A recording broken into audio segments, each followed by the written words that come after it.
Good evening.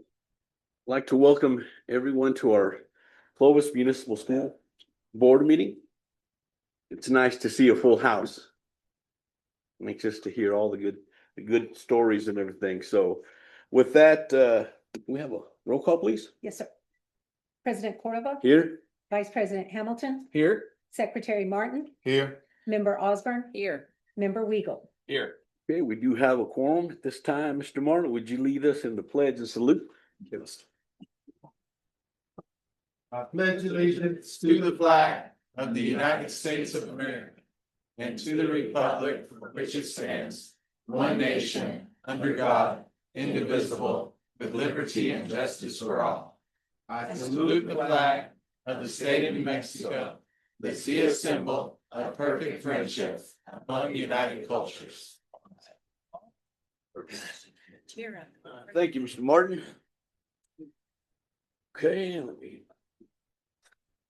Okay, we'll move down to the consideration of the agenda. Do I have a motion?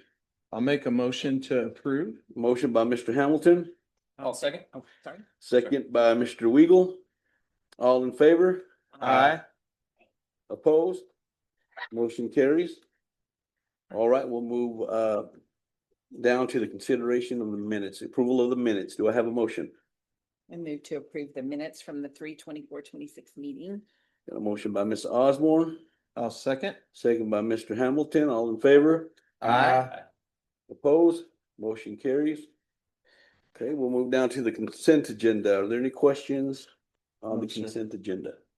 I did not have any questions, Mr. Okay, if there are no questions, then I'll ask for a motion. I'll make a motion to approve the consent agenda. Okay, I have a motion by Mr. Weigel, I'll second. second by Ms. Osborne. All in favor? Aye. Motion carries. All right, Ms. Renee? Thank you, Mr. President. So we are going to get to celebrate a lot of student success tonight. And this isn't all the success. We'll get to celebrate even more next month, but because a lot of you are here tonight, you're kind of singing for your supper because you're coming to talk about how awesome that you've done, but you're also coming to the board with requests for additional travel. Some of you going on to the next level so that we can be efficient. If you're coming up and celebrating your wins and your successes, let's talk about that first, and then you can briefly talk about the trip so that the board will have that information at the same time and you only have to come up once. Will that work? All right. And then just a reminder, if a whole bunch of you are coming up, it's really helpful if you line up this way and face outward so that we can snap your picture and so the crowd can see your shining, accomplished faces. All right. Okay, so we're going to start with an update. I don't see Miss Shelley Smith, but I do. She waved back there.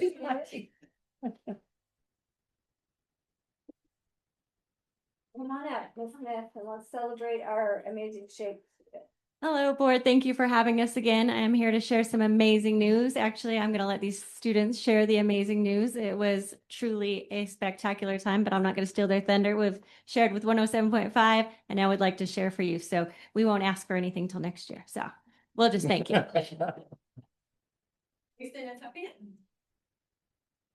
To start, I just want to say thank you for everyone who has supported us through the journey, and thank you to the board for helping us go to Atlanta. Without you guys, we couldn't have done it. To start, the Amazing Shake wasn't just a journey for me, but it was a journey for everyone who went with us. It taught us multiple things, from kindness to meeting new people to accepting new people and learning from those people also. The Ron Clark Academy taught me so much, from being able to express my feelings because I felt loved either way. Even if I was being goofy or weird, I just felt accepted no matter what.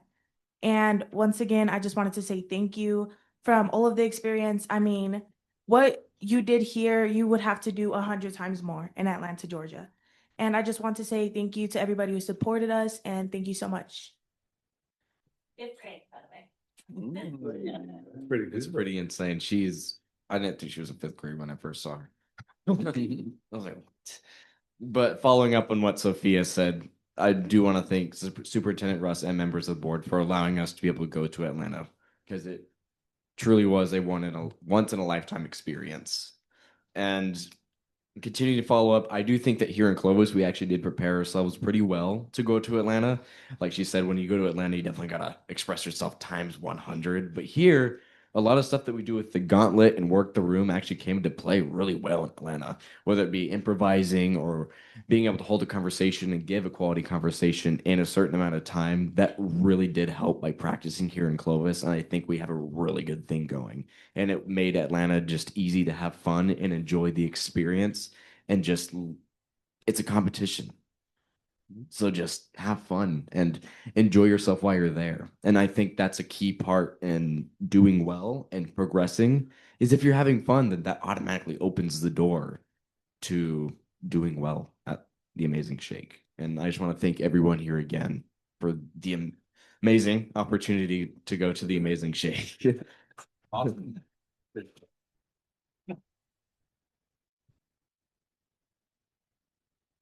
And what Mr. Humble Borio did not share is he did score in the top 10%. Miss Sophia scored in the top 25% out of 521 students. So thank you, thank you, thank you. Anybody got anything about the students? Nor would anybody like to share anything with them or comment on? I just think that it's very impressive and you guys conduct yourselves extraordinarily well. So congratulations and thank you for representing us so well. We're excited about the future for both of you. I agree. Thank you, guys. Thank Very you. proud of you. Congratulations.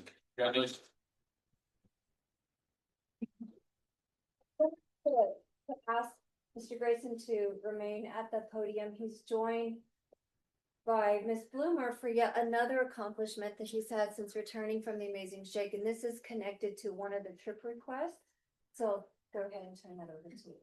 I'm Estefanita Bloomer. I am a GT teacher at Gaddis. And Grayson was one of 5 students that went to National History Day state competition in Albuquerque a couple weeks ago. And he placed first in the state in his individual documentary.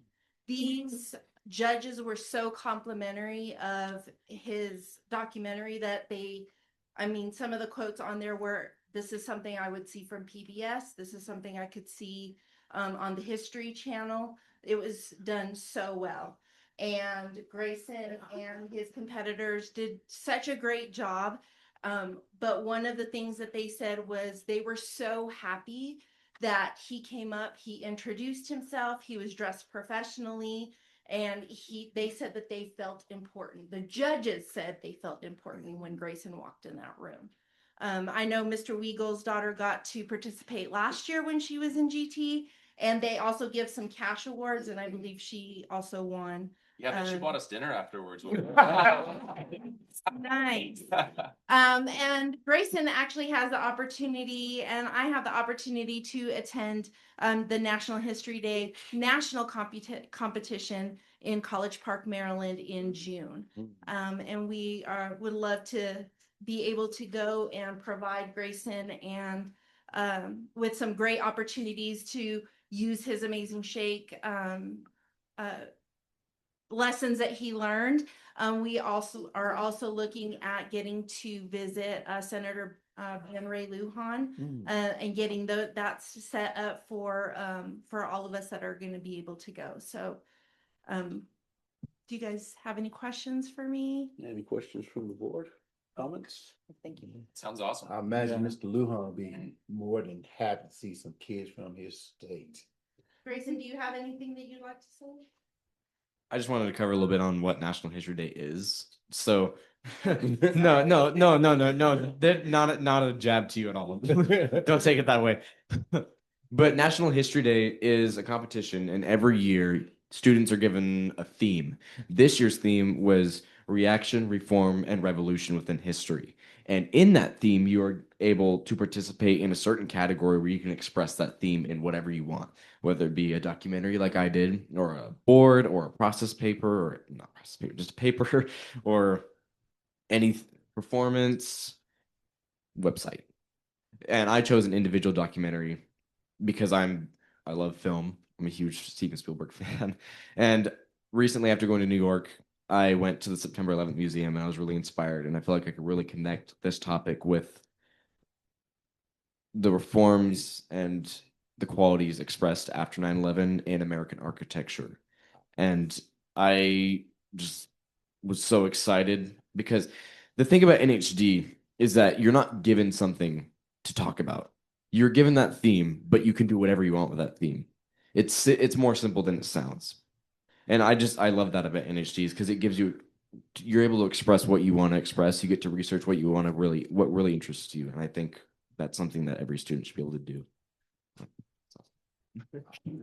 Is the first from Clovis to qualify for a national competition. We actually hired our new volleyball coach. She is experienced at NHD at the high school level. And so we would love to see maybe it go on to the high school level. Our GT kids need that extra oomph to get them over the edge and to show what they're made of. And Grayson definitely did that this year. Well, and I have to say, when this trip request came in, I was like, wow. Our young kids, and they're just killing it too. This is an 8th grader. And so I do want to add that we do have a parent or the parents who are also accompanying on this trip because we haven't even reached high school yet. So Right. we got lots of good things to look forward to. Ms. Bloomer, thank you for everything you do for our kids. My daughters all went through your program. All three of them, they fight to see which one that you like the best. Still do. But you know, what you do with these kids is amazing. Don't tell them which one is. But really, in all honesty, thank you for everything. 24 years in this district and all 24 years have been here teaching, and I just appreciate everything you guys do for us and how you support our students because it's definitely paying off. Thank you. That's great to hear. Thank you. Thank you too.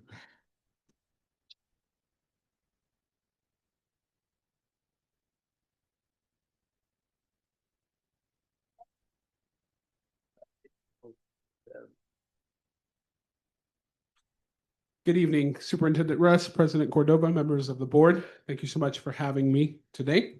I'd like to give you just a few highlights of the band program and what we've been up to since we last spoke in the fall. And then we do also have a trip request that I'd like to bring to your attention as well. So we'll begin with the end of last semester. We had our annual all-district band auditions that involve schools across our district. So Lovington, Portales, Artesia, Hobbs, Roswell, and of course ourselves. And we had a lot of our students audition. We hosted in Clovis, and they select 2 high school ensembles, 2 middle school ensembles. That the middle school level, there's 130 slots, and 60 of our middle schoolers earn slots in that band. So right about close to 50% of the participants were from Clovis middle schools.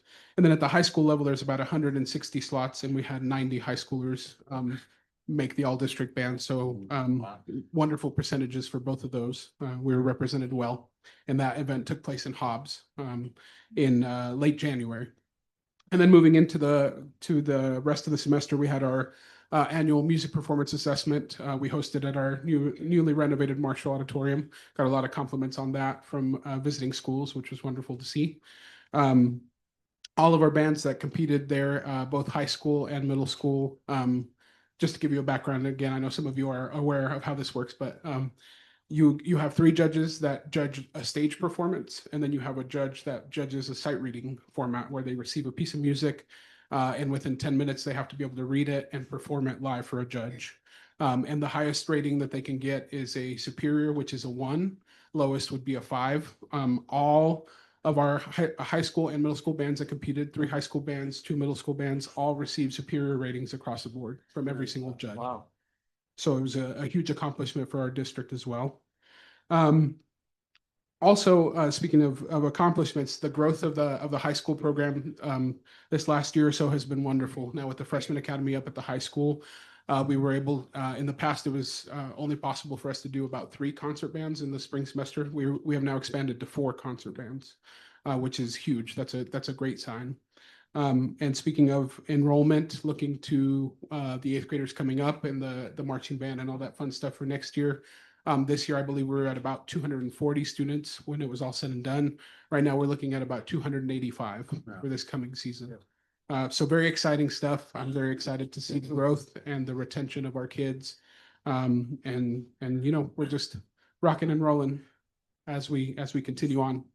I also wanted to bring to your attention, and I saw it's already in the announcements, but we have all band night on Thursday, May 7th. We'd love to see you all there. That'll be at the Rock at 7 p.m. On the 7th. And then we also have our band banquet on May 8th, the next night at the First United Methodist Church across from Yucca. You all are more than welcome to attend that as well. And I believe that's all I have for the announcement portion. And then I'd like to bring your attention to our request. I was contacted and told and let know that the New Mexico Public Education Department had nominated us among about 8 other bands in the state of New Mexico to be able to participate in the Memorial Day Parade in Washington, D.C. next May of 2027. It was a very small percentage of high school bands that received the endorsement and the invitation from the PED as well as from the governor. And so I thought it was one of those opportunities that I had to bring to your attention. And I think it would be one of those, lifelong memories that we could make as an ensemble. And it's I believe it's one of the biggest parades that the Clovis High School band would participate in since probably the Macy's parade in the 80s. So it'd be wonderful to get back to kind of showing out at a national level. That's awesome. Yeah. Well, What an honor. it's exciting to hear the Thank you. numbers keep growing. Absolutely. And I don't think we'll have a snowstorm in May. Here's to hoping. Well, again, thank you for everything that you do. It's a lot of kids that you have to keep your eyes on. I don't know how you do it, but again, my girls went through the band program. They loved it, and my youngest still is a part of it. She loves it. So thank you and all your directors for everything that you do. And yeah. Thank you. And tell your kids congratulations. Yes. We're so Will proud do. of all of them. Yes. Thank you all. Thank you all for your support. As always, we appreciate everything you guys do for us. We really do. They're bringing the trip requests now because there's gonna be lots of fundraising. Yeah. Right. Yeah. We want to give them, it's ample time. Ample time. About a year to be able to fundraise. Makes sense. Okay. Thank you. Awesome. Thank you. Thank you very Thank much. you.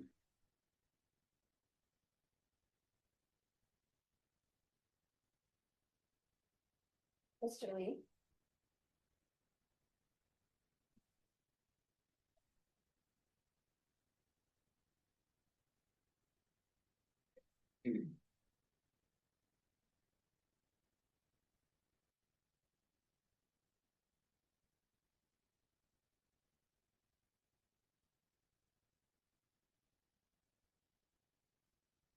Well, good evening. Thank you for having us up here again. We got to go and compete at the state competition. Well, it's been about 3 weeks ago, first little bit of April. We took 5 or 6 teams down there. Kids had a heck of a time. It was truly amazing. We've worked hard all this spring semester, going to invitationals and really kind of getting our workouts in, seeing where we needed to improve. And kids, they just knocked it out of the park when we got down there to state. We were able to go down there, and our land team, we've been working at this for about 3 years now. We were able to go down there and get first place in the state. So we brought back home a gold plaque and a nice banner and a wonderful opportunity to go to Oklahoma and compete at the national level that I'll talk about here in a little bit. Our agronomy team, they really kicked it in gear this year. This is the second year Miss Blackburn's trained that team, and the kids went down there and really, they were, just a couple points behind getting another state championship on that. They got second place, and the wonderful thing is both them boys right there, they were 4th and 5th high individuals in the state as well. So not only the team did well, but the boys did as well. Claire Paula, she competes on our floral team. She had knocked it. She really did well, and she was 5th high individual, correct? Mm-hmm. And then our land team, like I said, we kind of the girls and the guy on the team. It was pretty cool because we had 3 individuals score in the top 5 of the entire state, and so the way this contest works, they take the 3 highest scores, and that's what counts as a team score. So we kind of had it in the bag. It's pretty nice to about that. But no, they really, it was a wonderful trip. Kids did really well. Lots of success for us this year. Y'all got anything y'all want to add to that? It's a very quiet, very quiet. Let's see you. Okay. There you go. All There it is. right.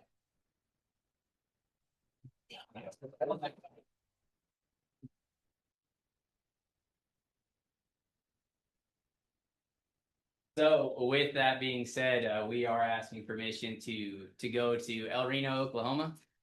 We will leave with y'all's approval next Tuesday and get to go up there and compete on the national level for the land competition.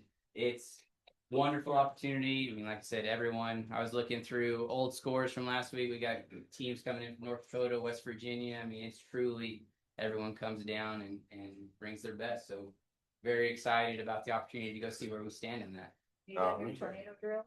Done our tornado drills. Yes, Mr. Blackburn has already made sure that the hotel is all equipped with tornado provisions. Claire, could we get some flowers for Mother's Day coming up? Let me know. I'll make any arrangement. All right. So, well, y'all have any questions for us? We'll be glad to answer them.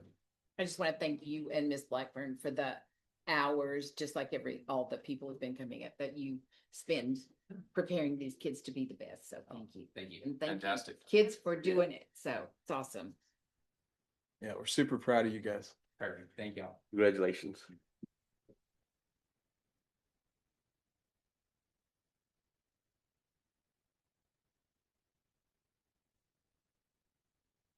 Ms. Garcia, our FCCLA.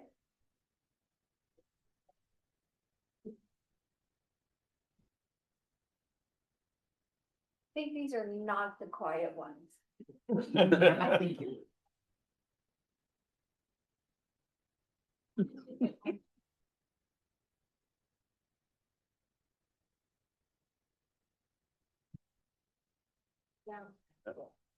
Oh.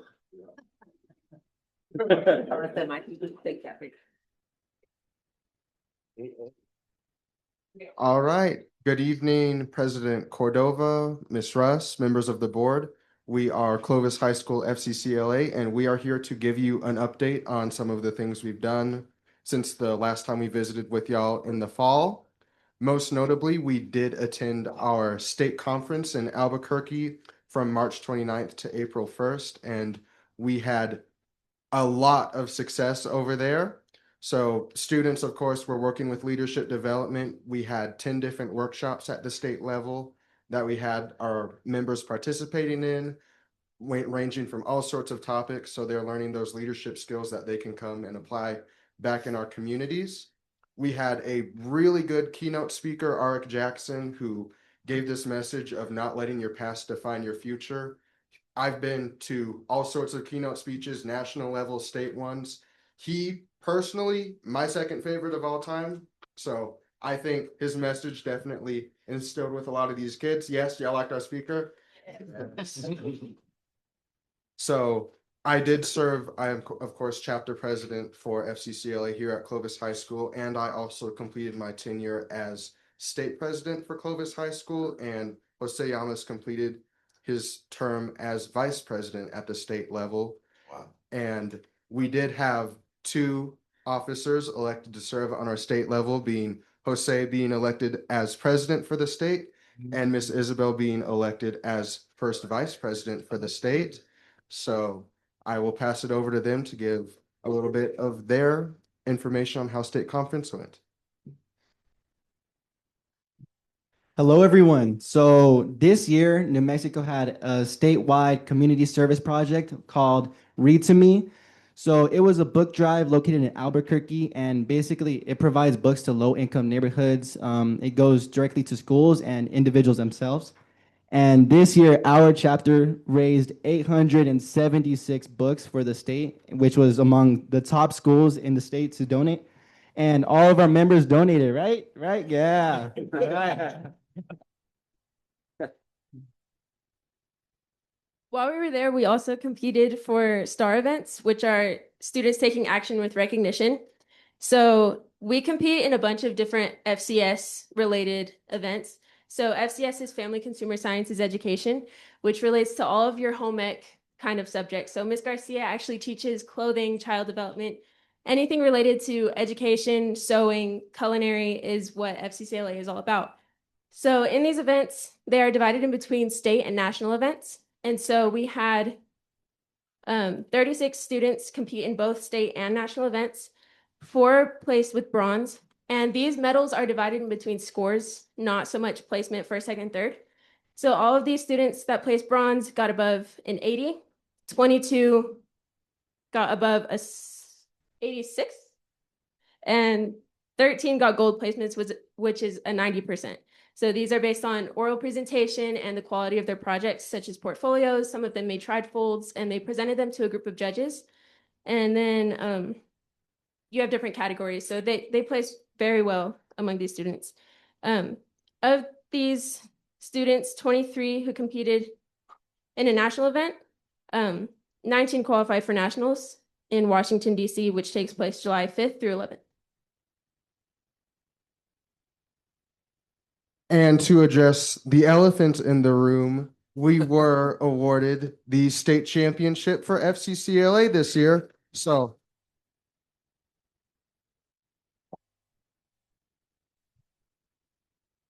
for the way the state championship works within FCCLA is you design this whole portfolio that showcases everything your chapter does throughout the year, all the community service activities, the documents of your organization, some standards that the PED sets in place on the strength and health of your organization.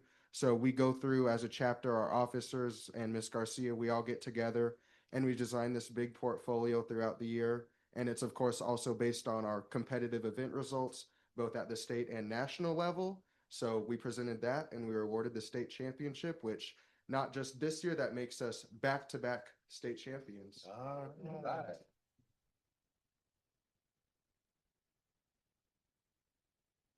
And one more update for y'all before I pass it over to Ms. Garcia to talk about our proposal to attend nationals in Washington, D.C. We, of course, have been completing lots of community service this year.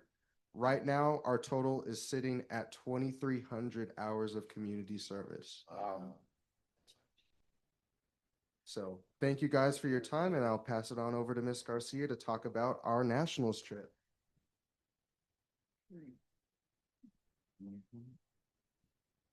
He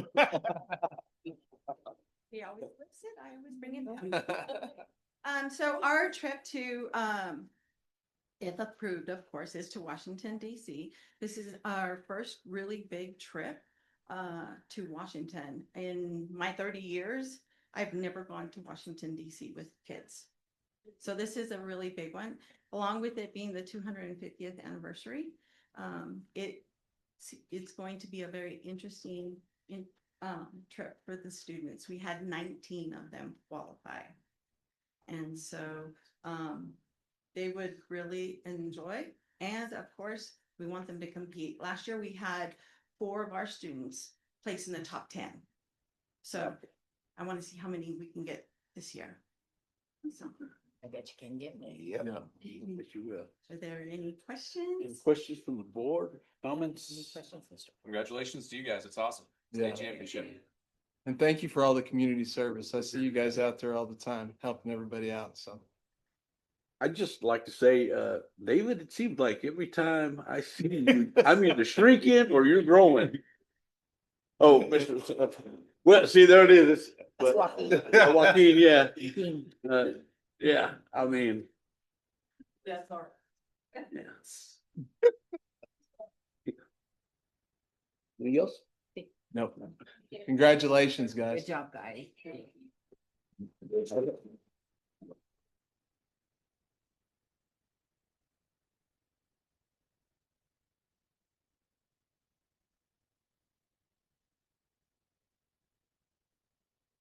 Mr. President, we also have Yucca and Gaddis FCCLA here, so would this be a good time to bring them up and they can speak Sure. about their trip too, because they have trip requests, so.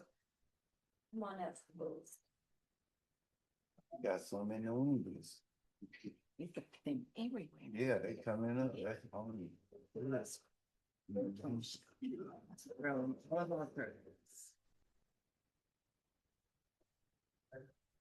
Well, I do want to say thank you for every time I've asked for something for FCCLA this year, the district has said yes. And so it's really incredible to know that anytime something comes up, you guys are always supporting us. So I do greatly, greatly appreciate that. I had 20 I had 20 students attend regionals, 12 of those, all of them qualified for state. I took my top 12 to state, and from there, my top 5 have made it to nationals. And this would be a really great opportunity for them to explore Washington, D.C. for the first time. I had a parent meeting and discussing the opportunity with them. And it was really exciting to hear that the students are like, can we go to the Holocaust Museum? Can we go visit the White House? And just to see that eagerness for them to also explore the Capitol Library there is very exciting. I also love that the high school being here today. My kids look up to them so much. They see what they're doing at the high school level, and it really pushes them to want to continue to grow and want to stay with FCCLA. At this age group, these projects are very difficult. Some of these slide presentations are 60, 70 slides, researching things like entrepreneurship, how to open a business, or be an FCS educator, researching post-secondary education when they're in the 8th grade is incredible that they have that forward thinking, making lesson plans, researching nutritional value. And so they've really impressed me this year. The Yucca kiddos are up here as well. And I don't totally want to speak for them, but I do want to brag on them a little bit. They donated the most books at state this year. How many books did you guys have? 2,000? They brought over 2,000 books to state. So they're definitely crushing it as well. And on behalf of Gaddis, we just want to say thank you. And we would definitely appreciate the opportunity to go to nationals. And Quinn was my state officer this year.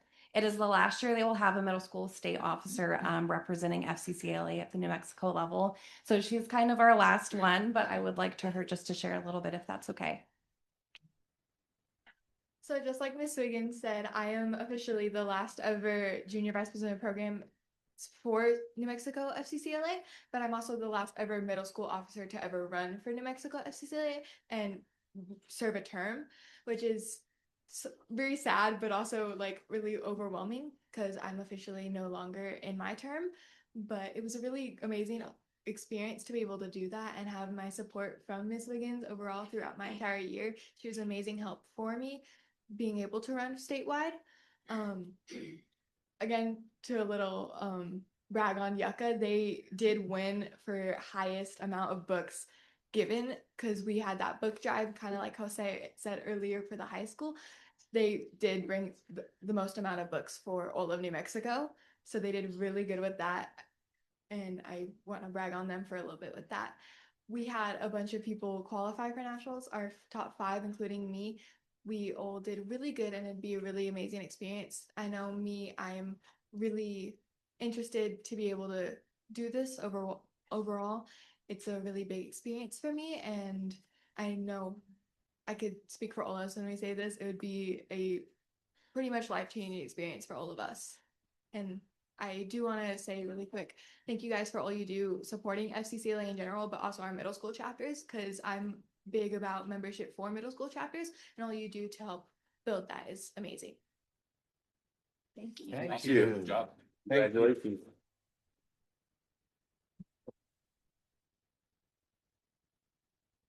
Kylie, did you have anything to add? I just know Miss Olson is online. I don't know if you guys had a plan to say something. Otherwise, again, board, thank you guys so much for supporting the middle schools. We really appreciate it. Can I say one breath for Yucca? Sorry, I love the Yucca kids also. Every student that competed for FCCLA at Yucca, every student that competed, every student qualified. So they did excellent.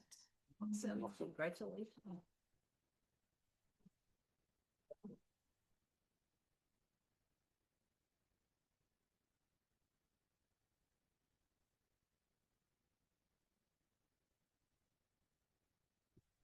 Okay,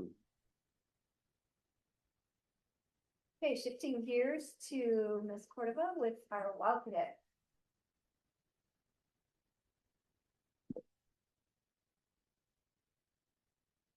Hello, members of the school board, Superintendent Russ, good evening, and members of the cabinet. My name is Gracie Tatum, and this is Aubrey Parkin, and we're proud to represent the Clovis High School Wild Cadet Dance Team.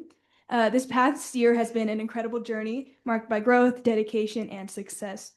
We have competed in 5 competitions this past year, including the national contest in Orlando, Florida, which is really exciting, where we had the opportunity to perform alongside some of the top dance teams in the country.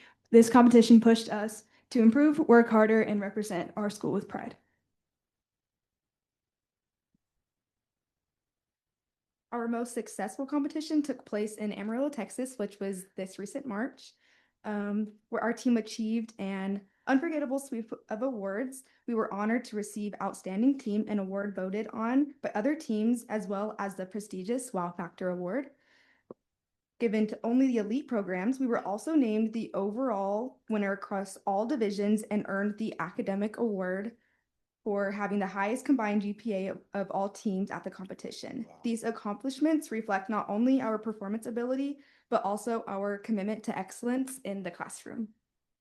None of this would be possible without the unwavering support of those around us. We would like to extend our sincere thanks to the Clovis Board of Education, the administration and staff of Clovis High School, our parents, and our community. Your encouragement and support allow us to continue striving for greatness both on and off the dance floor. So we just want to say thank you and for believing in our program.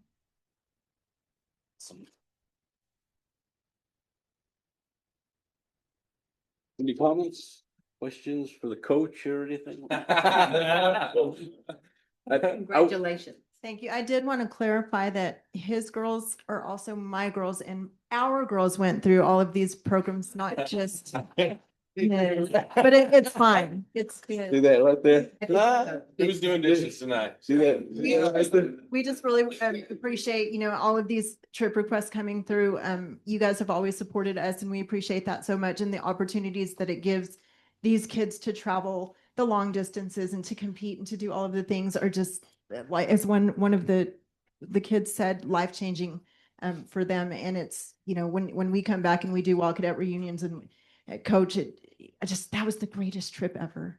And it just makes memories, and we appreciate everything and the support that everyone gives us year after year. And we thank you. I'd like to just make a comment. As far as the GPA, it seems like everywhere we go, doesn't matter where the competition is, they always seem to bring that top trophy. And I'd like to, Ms. Tatum, would you please share with us, your future plans and all the accomplishments that you've. Well, I have I have a 4.51 GPA right now. And I was recently awarded the Thomas Scholarship, which is a full ride to Oklahoma State University, where I plan to attend next semester. Oh, my God. Wow. Congratulations. Thank you. Right here in Clovis. And Gracie's just we have some great girls. So thank you. Thank you for Thank you, guys. everything.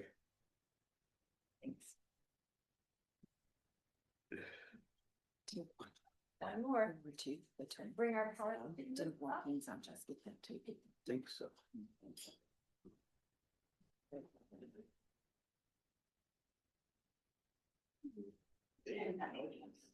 You're here. Yes,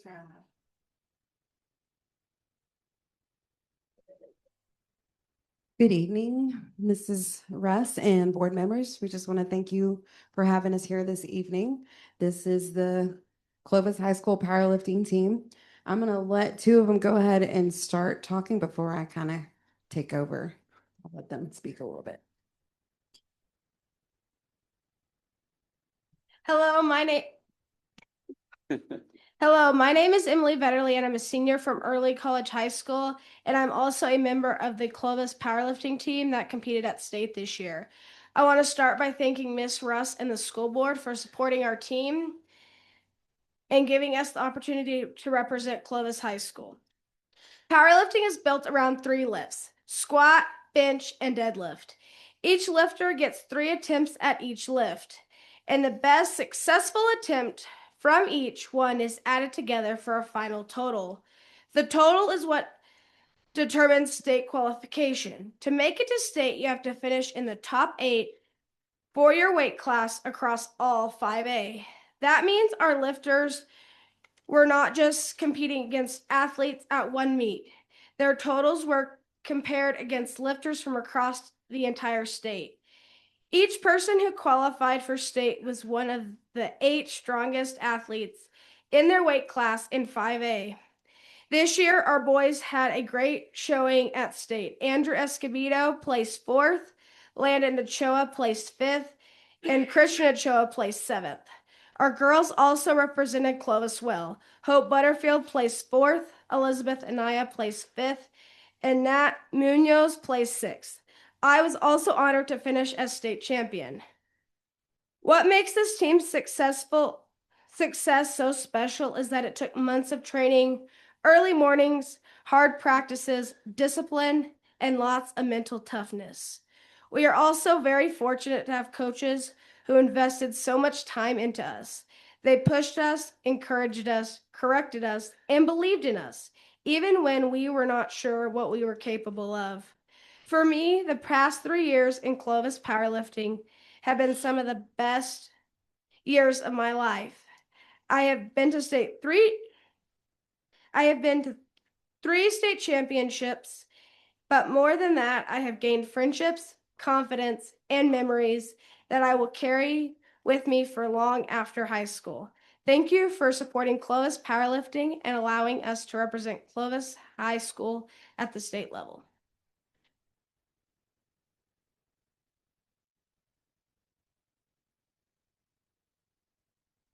Hi, I'm Rihanna Suniga. I'm a freshman and I am a part of the powerlifting team. I made a state my 8th grade year when I felt like I didn't fit in with any other sport. But with this sport, individuals become a team, if that makes any sense. So like this sport is all surrounded by you. If you're gonna go up there and lift and you're gonna train, push yourself as hard as you want, but you gotta push for your team as well. So it's kind of like more than just you, but it is just you. I just said the same thing. Sorry, guys. I get nervous up here. It's more than just the 3 lifts. It's if you're gonna get it. If you're gonna hit your depth on squat, if you're gonna listen to commands, if you're gonna lock out on deadlift.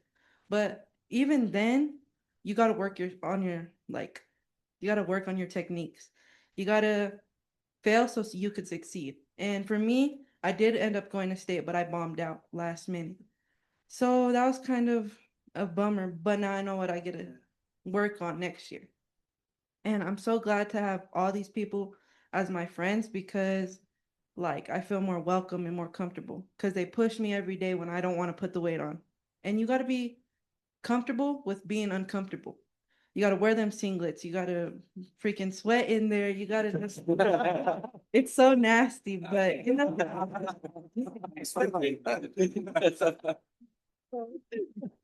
It's worth the medals and the friendships and the memories. But it's more than just working out. It's more like the bus rides, the traveling, the getting to know people around New Mexico. It's pushing yourself every day when you don't want to. When you wake up in a bad mood, you still got to go to practice. You still got to lift. And for me, even when I'm in a bad mood, lifting like changes my whole mood. And I just want to say like thank you to my coaches and like my friends for pushing me every day. When I made state as an 8th grader, it was pretty exciting to go up there and meet a bunch of new people.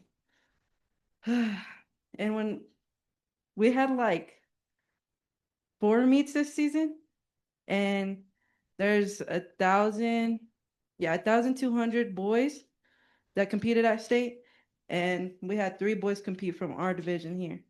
And then we had 950 girls, and we had, I think, like 4 girls compete from Clovis. So it was exciting to go see.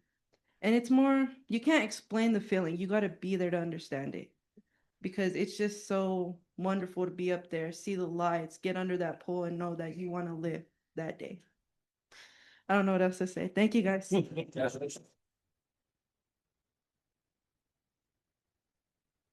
So when Ray says that she bombed out, she competed. And so the first competition that they go through is squat. Squat is the hardest because you have to get really low. And I mean low, and they know that. And that's what we struggled with. And we knew it going in, it was going to be a struggle, and we just couldn't. It was so she didn't go low enough. And so she got red flagged on each attempt. And so that's what she meant by when you bomb out. She's no longer allowed to keep on competing after that at that point. So unfortunately, but this was her second year back at state, which is awesome. And so I told her we're going to be back again, and next time I'm going to have you on that podium. So I told her last year, mark my words, you're going to be back again. Mark my words, you're going to be on that podium next year. So just a real quick little stats that I wanted to give about our season this year. We had an outstanding season. I'm very proud of the athletes that represented us. They represented us very well. And I forgot to introduce my assistant, Coach Hatchett. And he also was a tremendous help to our athletes and pushed us really as that we needed, especially the boys. They needed that push. Clovis Wildcat meet brought in 163 lifters. That was our first meet that we had this year. Our second meet welcomed 110 lifters, and then our Wildcat Wildcard added 44 more competitors. Although Clovis hosted 317 lifters this season, making it one of the top powerlifting sites in New Mexico. In addition to hosting successful competitions, the athletes performed at a very high level. A total of 49 lifters from our meets qualified for state, including 22 boys and 27 girls. Clovis High School was proud to continue 3 boys, which was Christian Ochoa, Landon Ochoa, and then Andrew Escobedo, which couldn't be here this evening. And then our girls, we had 5 girls, which was Rihanna Suniga, Emily Vetterly, Hope Butterfield, Nat Munoz, and then Elizabeth Anaya. So we had 8 competitors to attend for state. So, very proud of them.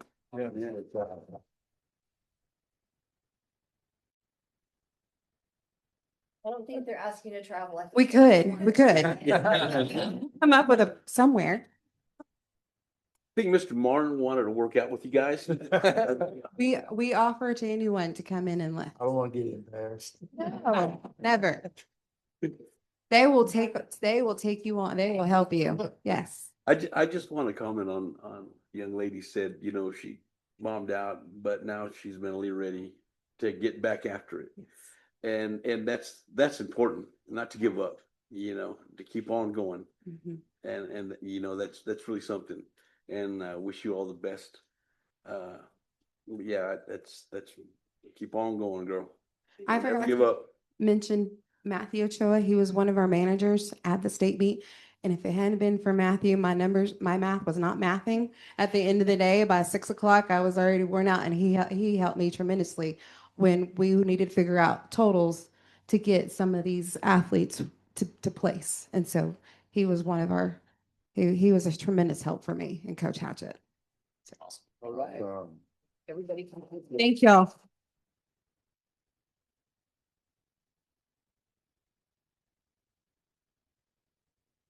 I think you gotta be strong to carry those medals around. We wanted to reposition this desk. Now would be the time. Yeah, that would be good. Now would be the time. So I just now want to invite Lieutenant Colonel Ball up.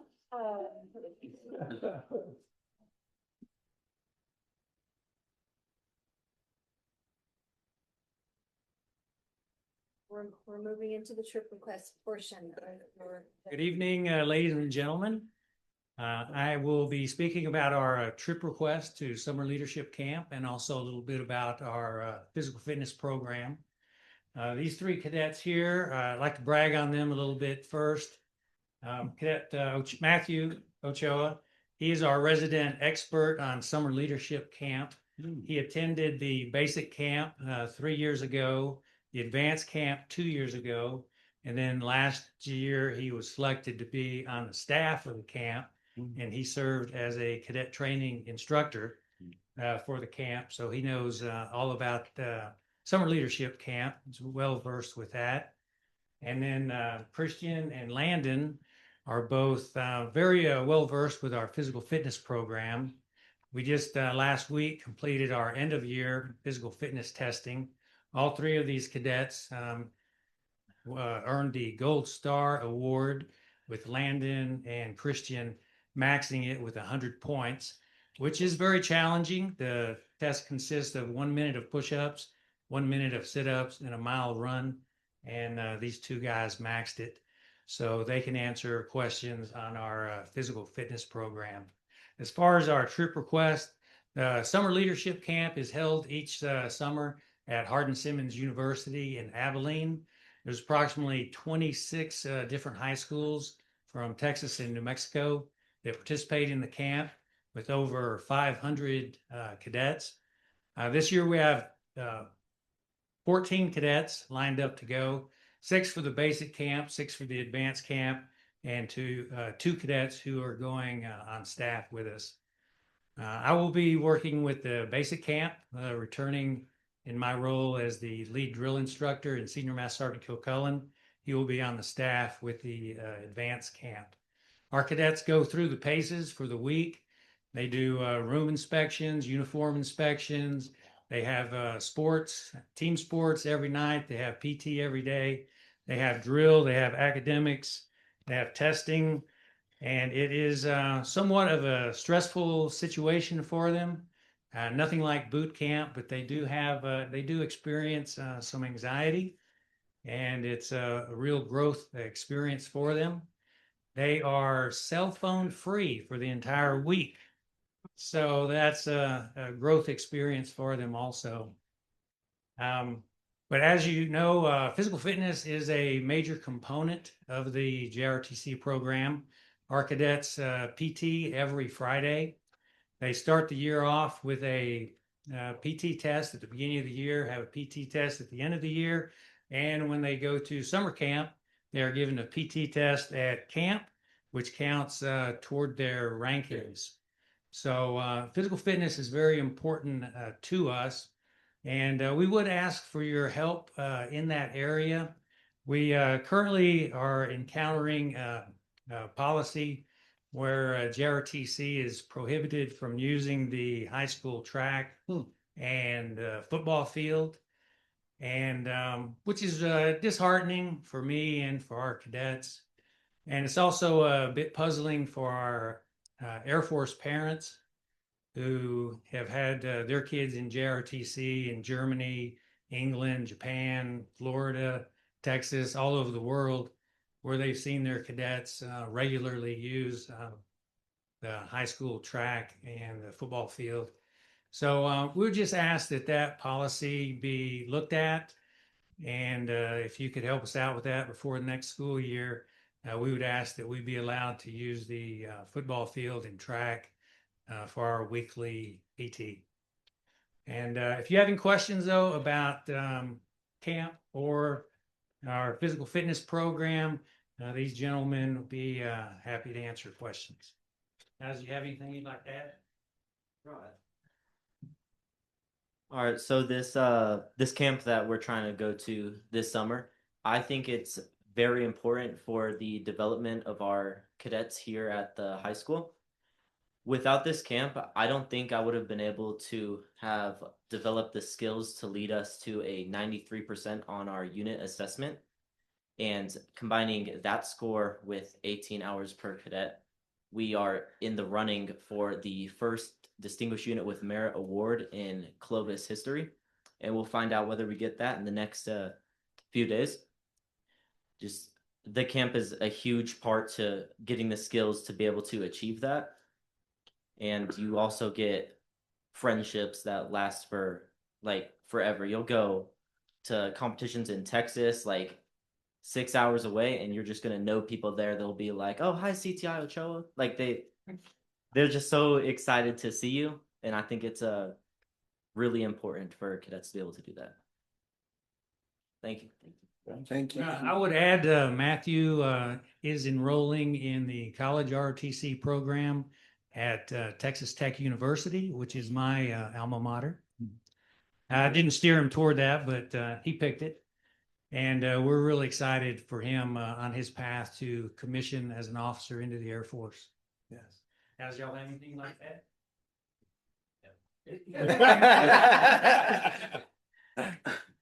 All right, subject to your questions. I don't have. Go ahead, any Mark. I was gonna say, it sounds like basic training to me unless they done changed it, but that, you know, that physical training is very important. Yes, sir, definitely. I don't really want to say anything. The two guys look pretty serious. I was getting ready to say, Yeah, a little serious. I don't want to give them the bad side. you Yeah. know? They look like they're ready to go. Yes. Definitely. All right, well, thank you very much. Thank you, guys.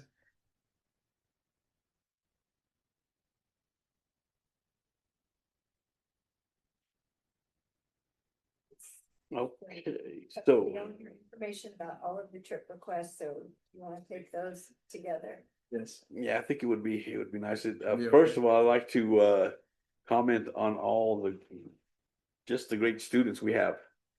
All the accomplishments, working hard all year long. I know a lot of them have already left, but it's just and they're just a fraction of what we have out there in our district, who work hard and get up every day and not just in what they're involved in, but academically. So congratulations to all of the kids and to the coaches. I think we might have someone that would like to speak on the FFA, I believe. So at this time.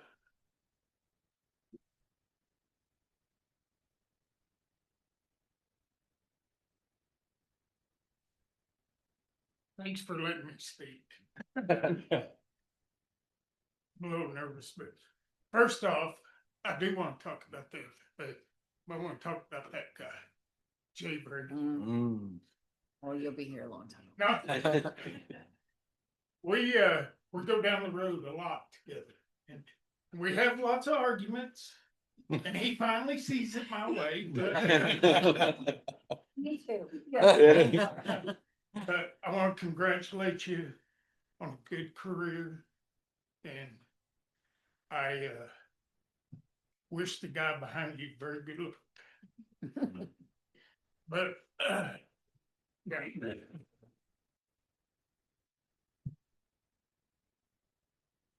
Okay, that's how. I've been around ag for a lot of years. There's a lot of legends. Bill Morrison, Runyon. I could just keep going. Jerry Franklin, Miles Mitchell, Todd Pinnell. They're all legends. And he's left, but y'all have one in the making right here. We go to these fairs and whatnot, and the first, shows the pigs. Where do you find him? In the pig barn. And he's running back and forth to the steer barn, back to the lamb barn. The next day, it's the next animal, and he's right there doing every kid.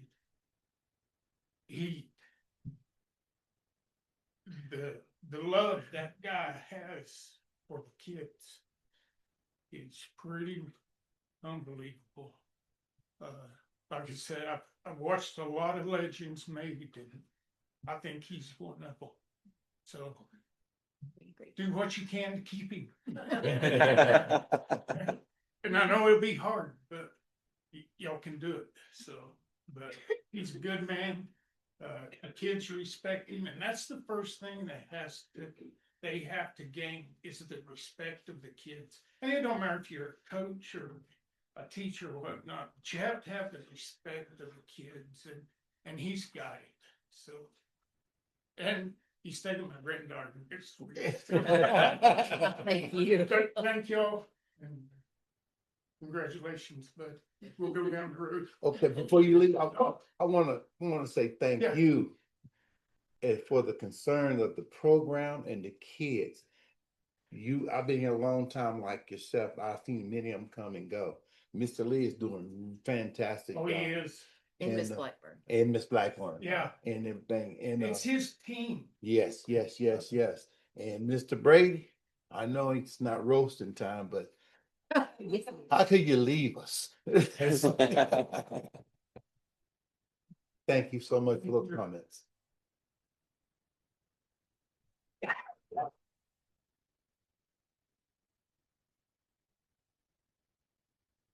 All right, thank you. Thank you for that. So now, the request for permission to travel. Are there any questions? If there aren't any questions, we'll take these 7 items as a whole. So at this time, I would look for a motion if there aren't any questions on the travel. I move to approve 1 through 7. 1 through 7. I'll second. Okay, I have a motion by Mr. Martin. I think there, and a second by Mr. Hamilton. All in favor? Aye. Oppose? All right, congratulations to everyone and good luck. We'll be anxious to hear. Have lots of kids in Washington DC. Yes. Yep. Thank you, guys. Let's see. In the spirit of roasting, Mr. Brady, if we could have you come up to the.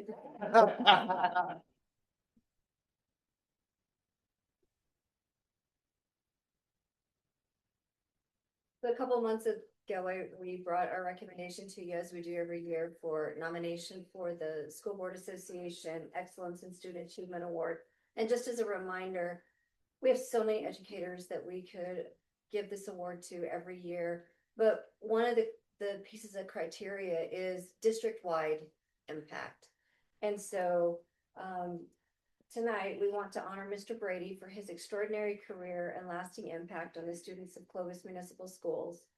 With 3 decades, probably plus or minus, in education, including time as a teacher, principal at every level, elementary, mid, high, and now a deputy superintendent for operations, technology, and athletics. We had to give him a long name like that, just to slow him down a little. It didn't always work. But his career reflects both depth of experience and a commitment to continuous improvement. Throughout his career, he's led with a steadfast belief that all students can achieve academic success. From expanding programs and improving school performance to increasing opportunities in academics, fine arts, and STEM, his work is always centered on doing what is best for kids. But what truly sets Jay apart is how he shows up. He is a constant presence at events across our district. And I don't know how many times I've said, or somebody said, "Is Jay here?" And I'm like, "Hang on, just listen." Voice carries over everybody else's voice, and it's always cheering them on to go harder, faster. Even though he transitioned into the role of an operational department leader, he's remained an instructional leader at heart. He's one of our best instructional leaders, helping drive academic excellence while expanding opportunities for every student we serve. Jay's impact on this district is immeasurable and will be felt for years to come. And so tonight, we're really proud to recognize his dedication and passion with the NMSBA Excellence in Student Achievement Award. And that, Mr. Cordova, do you want to send this to him as a president? Sure, I'd be honored.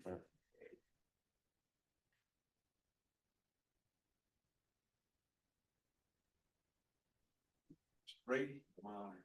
Thank you, Paul. Thank you for being my friend. Yeah. Hello, guy.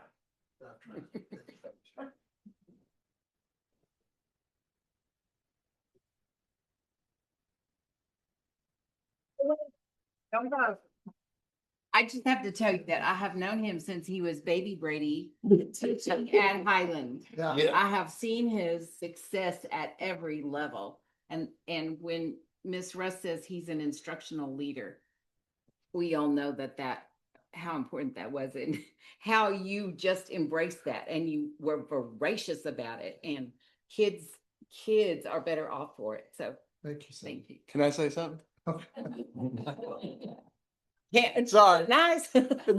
No, I promise. So when I got on the school board, I called Jay to ask him if he had any advice, and he said just make sure the decisions that you make, you're making them for the good of the kids, right? And so I want you to know that you've always done that. Appreciate you. Thank you.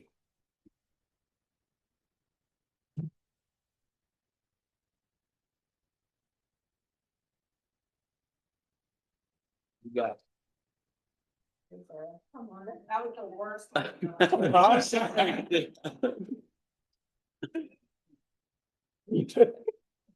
God, it's exciting. But good evening, board members, superintendent, president. I'm just here to talk about STEM days. We have STEM days for the next 2 days. We have over 1,400 kids coming to the base for the next 2 days. If I look stressed, I'm stressed. Pulling my hair out a little bit. But it's going to be amazing. We're so excited to have a majority of your students as those numbers and show the kids all the great stuff that we have on base and to just exciting to show all the stuff. It's going to be amazing. And then after that, we have Tudos. And then the week after that, we have the STEM day for the air show. And then we're right back to school. So it's a lot, it's fierce, it's fast. We're excited. We're hoping to get some more of your teachers for the Tudos events. And then we're going to be getting out the date soon for the back to school event. We're looking at a possible Friday night light theme. It's my 10th year doing it. So we're excited to do something, go big, go bad. And we have the flight line, so why not light it up? So it's going to be amazing. So I appreciate you letting me be here and thank you. Thank you. You. So he's on a mission right there.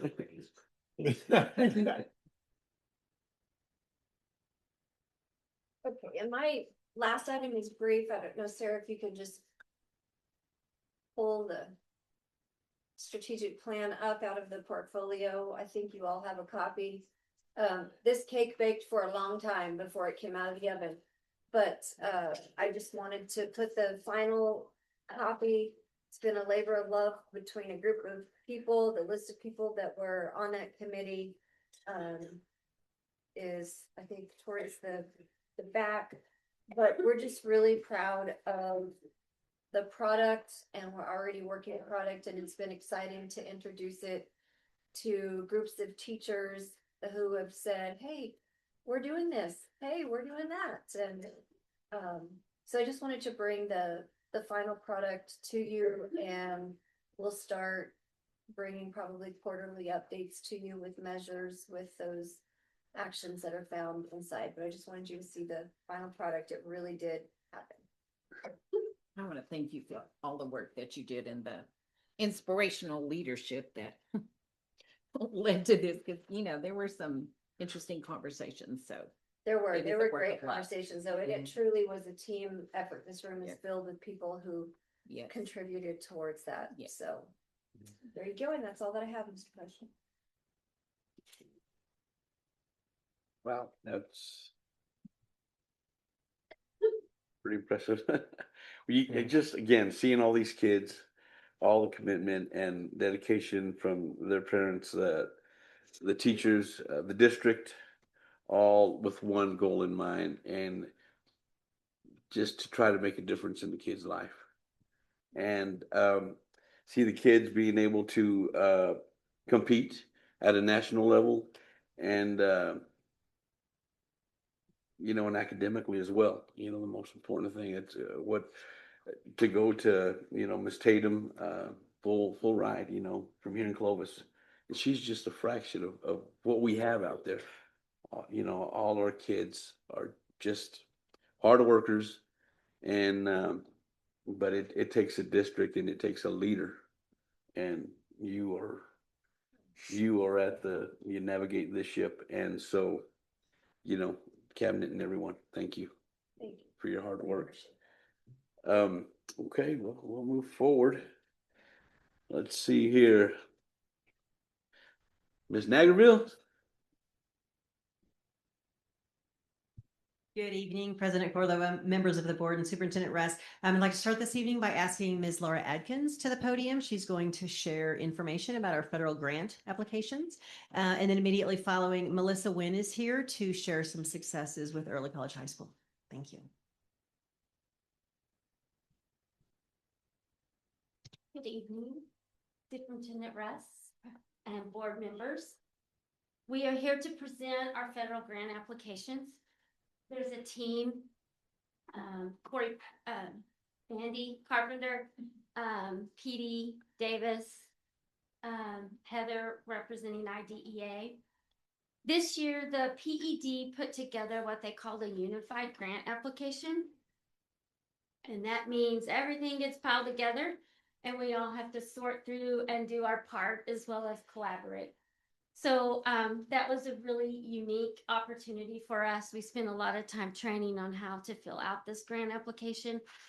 The first part of the grant, it has a snapshot of all of the federal dollar allocations that we get from federal funds. And then the second part of the allocation shows what we get for the IDEA part. The reason why we put this in the grant or the agenda like we did is because we have to upload that you guys have contributed and are aware of the funding for IDEA separate from our federal funds. So that's why we listed it separate, even though it's like one big, huge grant application. The assurances are like all of the assurances that we're following federal guidelines, that we're making sure that we have looked at. We're not going to supplant. We have a formula for that. So your assurances are just a guarantee that we're following what we say we're going to do in the grant and that we're following federal expenditures and meeting those EDGAR regulations. The second part of the grant, all of us have to organize our grants and our funding towards what the state priorities are. So everybody contributed to the priorities of the grant, and the state is focusing on high quality instructional material, high quality PD on the adopted instructional materials. The SPED department was focused on our transition programs, how we're going to reduce our dropout rate, and also how we screen and identify students with disabilities at a pace that's more equitable and give them their services sooner. There was also a section from the state where we had to address the instructional quality of materials we have for English learners, as well as recruitment, retention, and mentorship. So all of our grant applications had to say, hey, how are we addressing this as a district? As well as a comprehensive needs assessment.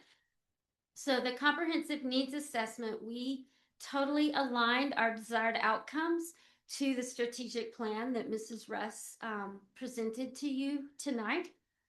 Our first desired outcome is to improve core instruction to increase student achievement. Our second desired outcome is reduce barriers and increase support for at-risk students, ELs, and students with disabilities. Our third desired outcome is improve data, our graduation outcomes and language proficiency of our English learners. Our fourth desired outcome is reduce chronic absenteeism. And our fifth desired outcome is improve the graduation rate and credit completion at our high school level. And these desired outcomes were developed from surveys, meetings that include parents, all of our data from our scores of our assessments, and from our strategic plan. So everything we did on our grant application is aligned to these desired outcomes, as well as the priorities of the state. And with that, I'll go into kind of a summary of what each grant is going to be spent for. So Title I ensures that we have supplemental funding for schools to address learning gaps for at-risk students, and that includes students of poverty, English learners, students with disabilities, our students that are homeless, and our students that are in foster care. And the grant has to be given to schools in a priority order. So the schools with the highest level of poverty and at-risk student population receive more per pupil dollar allocations than the schools that do not. We only fund schools that are over the 40% poverty ratio. So there are 3 schools that do not qualify for Title I funding, and that is Berry, Zia, and Mesa. According to our 40-day data, which is what Title I had to be configured on, using our multiplier rate on our direct certification, Clovis schools have a 78.7% district poverty rate. So we are definitely a district that benefits from these supplemental funds. In our Title I allocation, which runs about $2.6 million this year, that's a $600 increase from our previous year. They cut us $600,000 last year, and then they gave it back to us in March. And they had 90 days to spend $600,000. So I will be approaching you in the fall because we will be doing a waiver. I just don't believe in spending $600,000 randomly in 90 days just to spend it.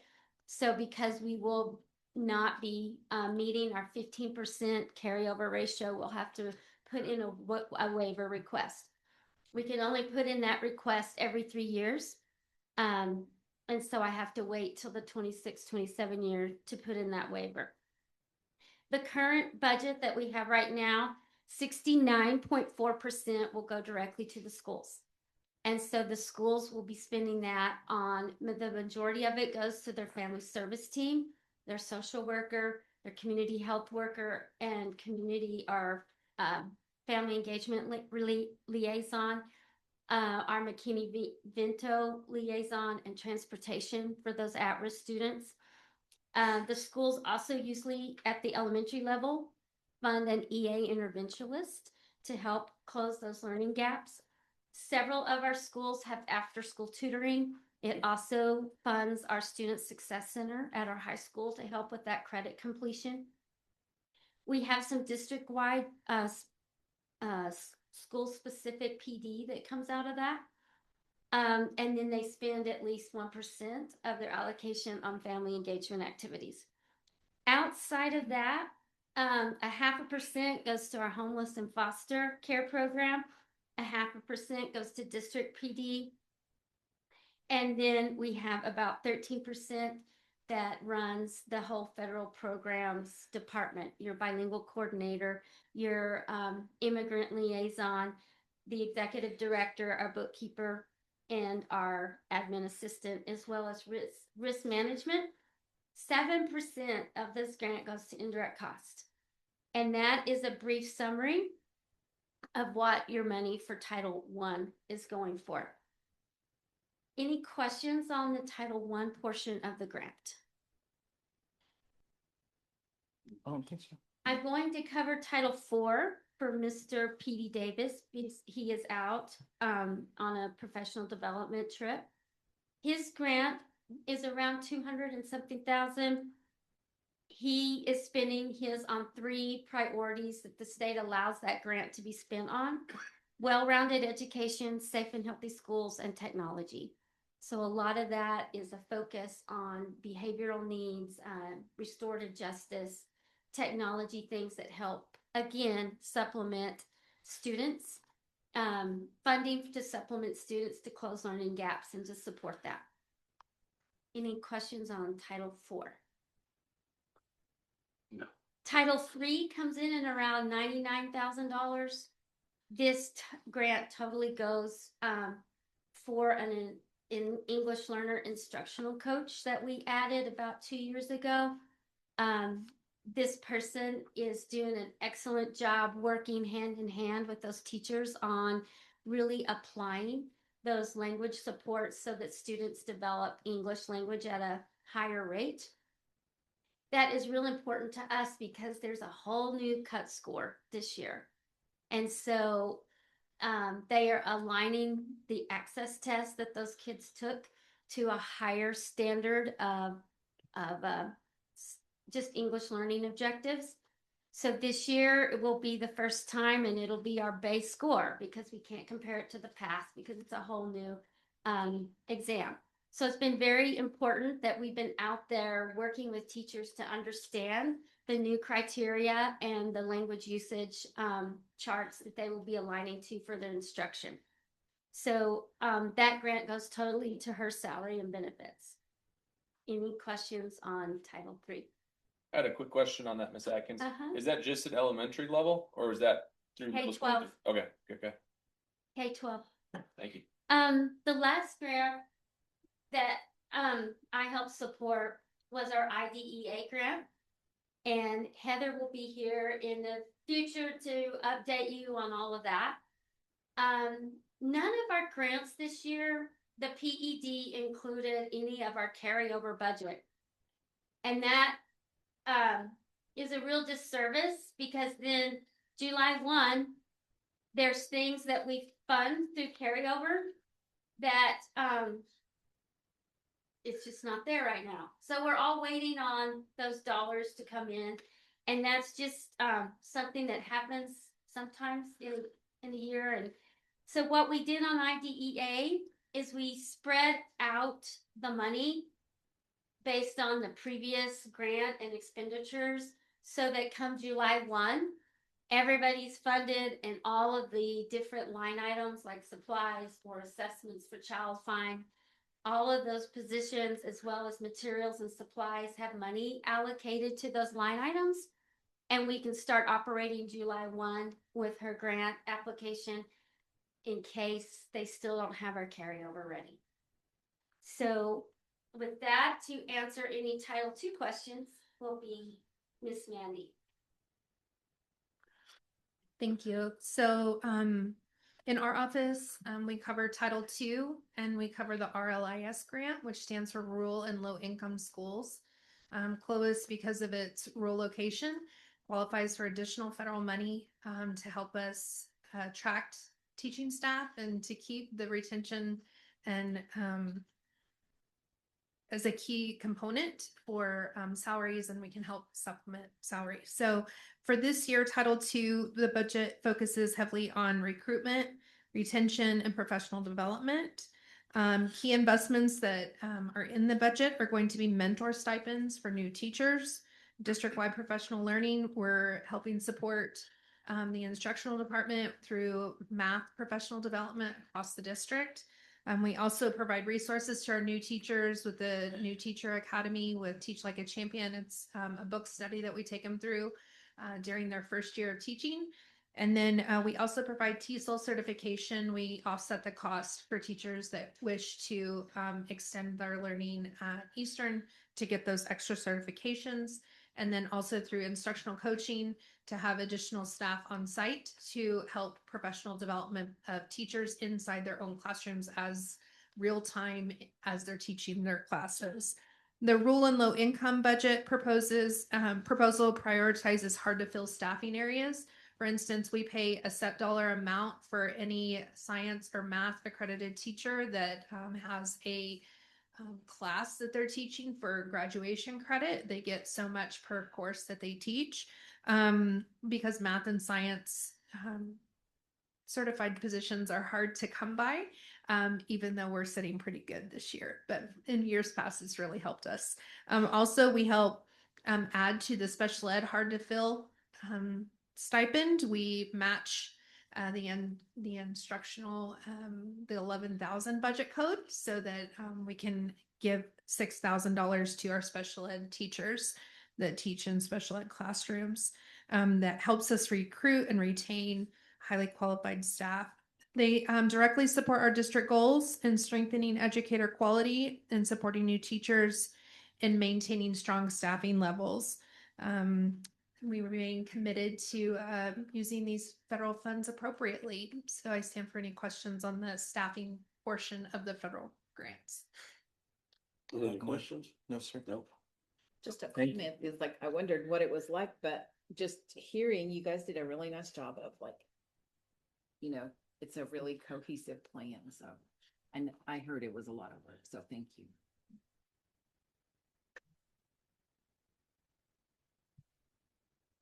Is that an action item? No. No.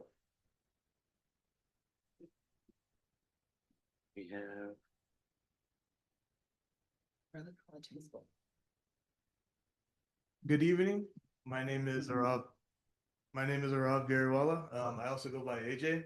I'm a senior in the early college program. and will be graduating this May with my associates in mathematics and liberal arts. I'm honored to share with you a little bit about our senior class in the early college program.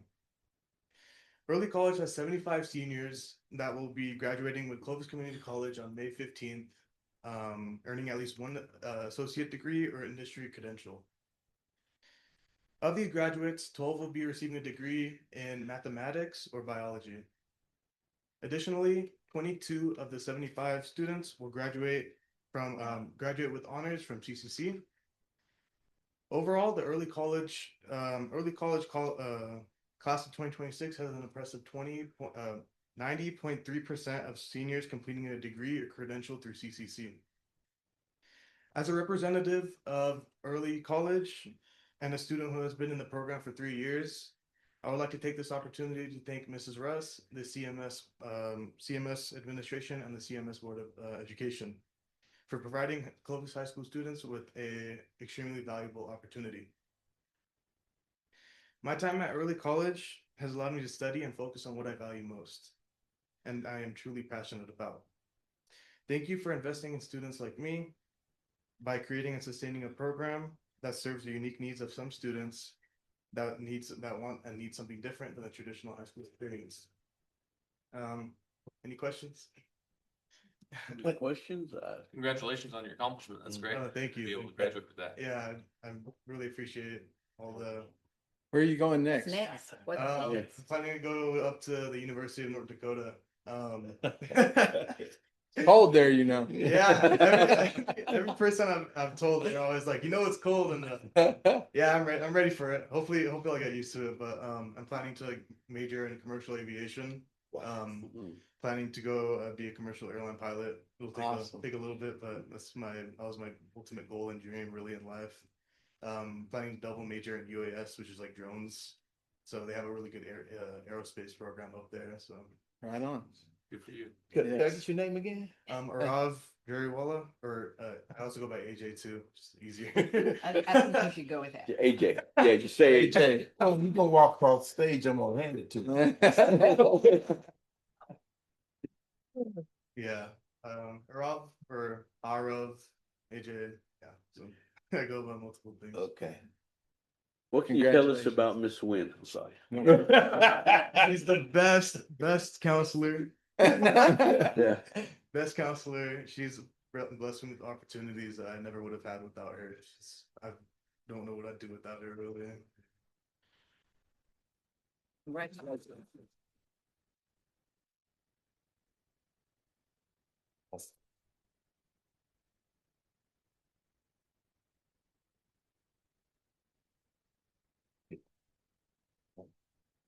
If my son were here, he would say ditto on Mrs. Wynn. What a wonderful person she is.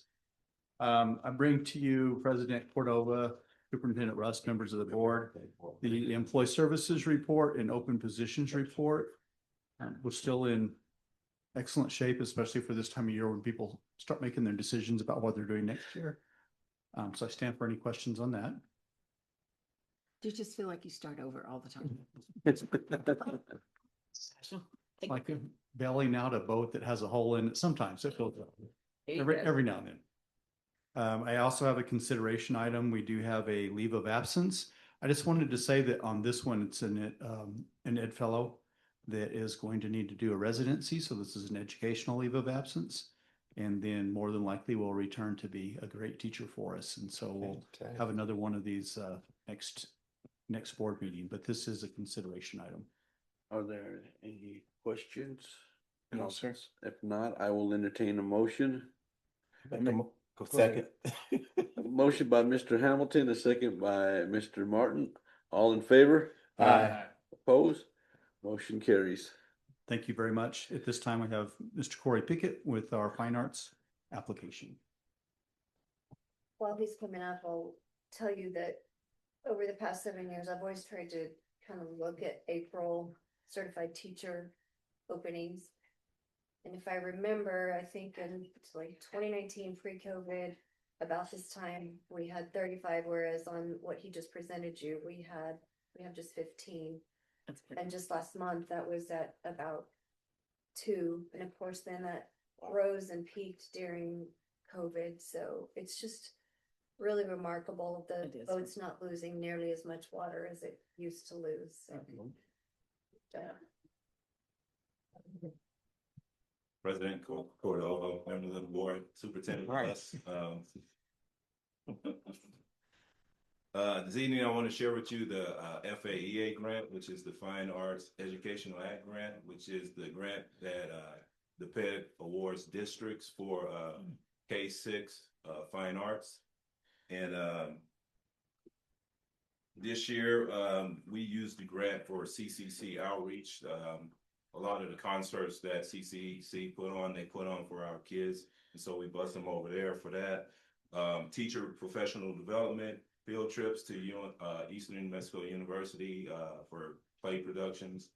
Also, elementary art supplies. Each kid gets art supplies, and we get they get virtual art, and also they get in-person art. Buses. We have an artist in residence this week coming from San Francisco, and he's at Marshall and Berry STEAM Academy doing a project which he does metal and patinas the metal and shows the chemical reaction. So he's here for that. And this year, up until last year, we never used the grant for summer, but we collaborated with the youth athletic program, and we're doing art for the art camp.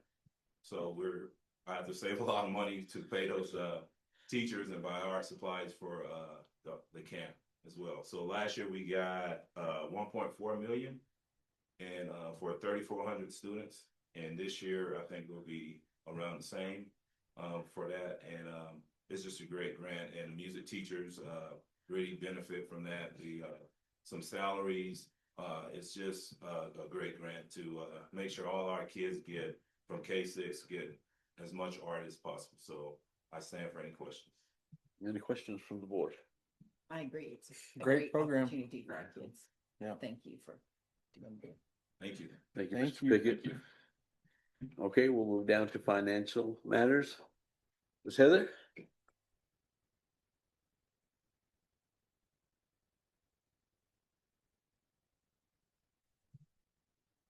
evening. Mr. Pickett's way taller than I am. Good evening, President Cordova, members of the board, Superintendent Russ. Thank you for the opportunity to present today. Our purpose is to review 5 scenarios for the salary schedules. Sarah, if you don't mind jumping over to the spreadsheet, that would be great. I wanted to present first this specific part of the spreadsheet. This shows the insurances per pay for each one of our insurances. So it'll show what the specific categories are, where the employees fall, and how much they pay into insurance each pay period this fiscal year versus what they'll pay into next year, starting July 1 when we begin the 20/80 split. So if you notice, Sarah, if you'll go back to the first screen, if you notice the employees who are currently only paying 20%, when our insurance increases, they're going to have a difference in pay. They're losing money basically. Where our other staff, they get a small increase each pay. And I also want to bring the fact that when the insurance changes, their tax rate changes. So if they're paying less in taxes or less in insurance, their tax rate is going to reduce or increase as well. And so it's really hard to say that our staff that are currently paying 20%, they're paying more. Their tax rate may increase, or may decrease a little bit. But it still doesn't offset correctly where they lose money. Okay, so I wanted to share that with you because that kind of is one of the factors in our scenarios.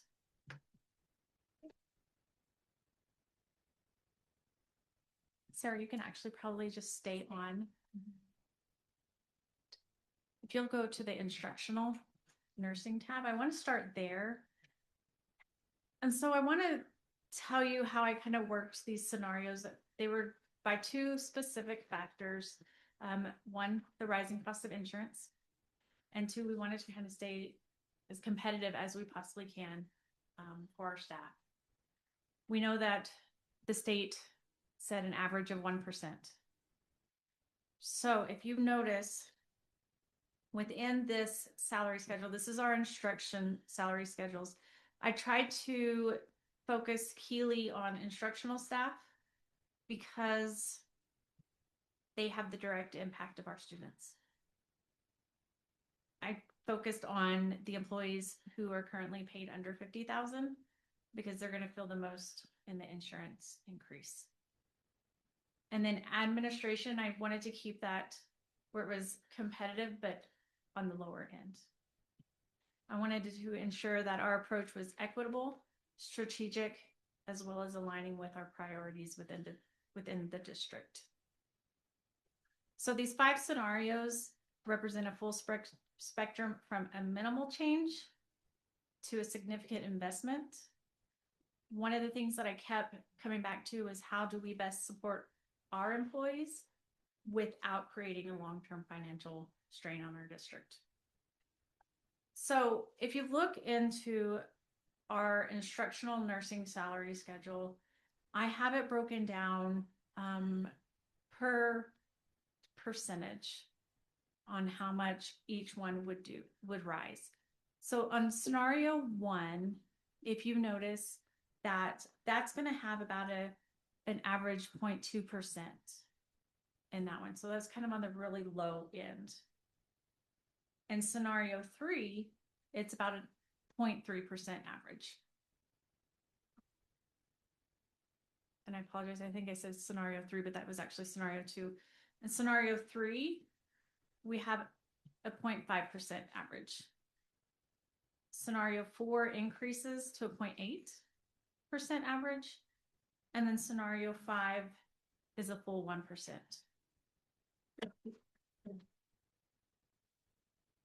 That's how I pretty much aligned it with all of the other scenarios from our EAs through student nutrition, our related service providers, our guidance counselors, our maintenance crews, our admin assistants, our support staff, and our technology. Focusing minimally on our management and administration.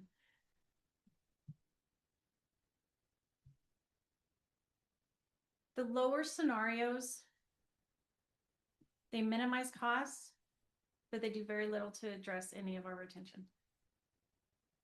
The higher scenarios, they provide very strong increases. So those are scenarios 4 and 5. But that puts a very large financial strain on the district. So with scenario 3, it's kind of right in the middle. And I tried to do that intentionally all the way across. So scenario 3 provides meaningful salary improvements, direct support for rising insurance costs, and helps prioritize help for those who need it most. And the most important thing is that it's not overextending the district in a financial way. I am wanting to recommend scenario 3, just as my recommendation, because it balances. It's not intentional, or it's not minimal, it's not excessive, but it's very intentional.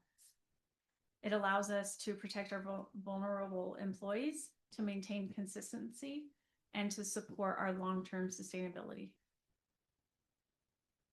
I feel like this gives you a decision that is responsible, defensive, and aligns with our values. Scenario 3 represents approximately a 1.08 increase. But I want you to remember that it's not just a blanket increase. It's target for higher support for our lower paid staff, more adequate adjustments elsewhere, and in practical terms, it's more manageable. It's a more manageable investment with a meaningful impact. When we look at actual numbers, it's approximately a $32,000 increase in gross pay per pay grade. And that just means that we're making a measured investment and not creating a long-term burden for our district. So as you look through these, do you have any questions for me? I had one question, Ms. Nieto. Your rows that are steps, does that mean years with us, or what are the steps mean? Correct. So the steps are years. So once Okay. they've been with the district for 90 days and we roll into the next year, then they move up a step. And so if you notice on step 0, the percentages are lower because most people who have already been with the district have already completed their 90 days. So they're going to bump up to that step 1. Okay. And so with that, I move level 0 to step 1, and then I project that increase. Gotcha. And then kind of reduce it down to step 0. Okay, thank you. Well, 2 things. Thank you for recommending 1 because that's really challenging. And the second thing is that with not passing our capital improvement tax, I think that we, as a board, have to really consider being fiscally responsible because we're going to be taking on additional burdens from operational that we haven't had before. So, I think that's why. The other thing is that I saw the legislature is doing a study about the sustainability of insurance. Is that right? Did I make that up? I haven't seen or heard anything. I was concerned about that. I think I've heard it at a school board association meeting. So to end this, I think it's, I'm sorry, no. I do think that it is the sustainability of this change. I do Oh, believe okay. that, yes.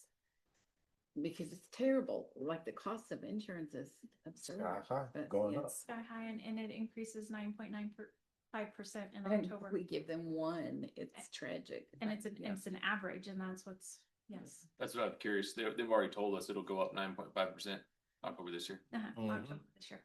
And it'll actually hit our payroll checks September 15th because we pay In advance. in advance. Yep. So I feel like scenario 3 meets our goals the best. So I'm recommending that scenario just to help us retain staff, remain competitive, and then project responsibly. So following your feedback and selection of a scenario, what I'll do next is I'll finalize salaries and then bring them to you to review and discuss and or approve at the May board meeting. And I stand for any other questions or comments. Any comments or questions from the The board? proverbial rock in a hard place. isn't Yeah, it? yeah. That's a lot of data. Thank you for compiling all that.